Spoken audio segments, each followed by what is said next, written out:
Mga kapuso, na-impound na e-bike, kinahoy bago matubos. Nawalan ito ng baterya at iba pang bahagi kaya hindi na mapakinabangan ng may-ari. Yan ang idinulog sa inyong Kapuso Action Man. A 28 ng Oktubre ng nakaraang taon na impound ang e-bike ni Pedro na minamaneho ng kanyang kapatid.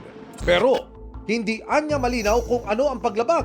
Bigla siyang hinarang nung magtutowing.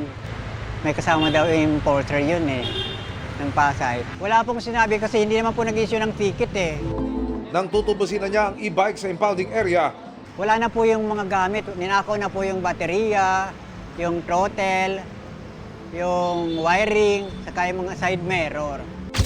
para kay Pedro, hindi katanggap-tanggap ang paliwanag ng towing company. Ang sabi po, ninakaw daw ng driver nung magtutowing, tapos umalis na daw po yung driver. Sabi ko, siyempre po, pananagutan ninyo yan. Kasi laking sakripisyo po, laking hirap na ginawa nila sa akin. Dumulog ang inyong Kapuso Action Man sa Pasay Traffic and Parking Management Office. Paglilinaw ng pamunuan, illegal at unauthorized parking ang naging paglabag. Kaya kinailangan ma-impound ang e-bike Oktubre ng nakarang taon. Accredited daw sa kanilang opisina ang pribadong towing company na nangasiwa sa pag-impound ng e-bike ni Pedro. At kung nagkakaproblema sa tutubosing e-bike, may pananagutan dito ang naturang kumpanya. Tinungo namin ang impounding area para mahanap ang e-bike ni Pedro. Kasi dito sa lugar na to, open yung likuran. Actually, nung isang araw, may yung gwardiya namin nakipaggabulan pa dyan. Dahil doon sa mga nangangalikot dyan. Okay, so posible na dito sa impounding area na nakawan. Kadalasan nangyayari sa gabi. Kaya wala na kami rito, yung guard na lang nandyan. So hindi naman nababantayan ng guard yan na 24 oras nandyan lang siya. Rumuronda, kaya lang, ang magnanakaw, binabantayan din yung nagbabantay.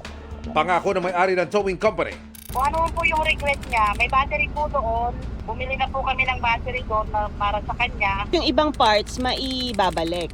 Ipapaprovide ko na lang po doon sa kanila para nang matapos na siya.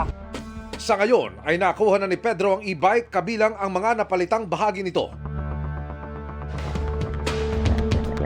Mission accomplished tayo mga kapuso. Para po sa inyong mga sumbong, pwedeng mag-message sa Kapuso Action Man Facebook page o magtungo sa GMA Action Center sa GMA Network Drive, Corner Samar Avenue, Diliman, Quezon City.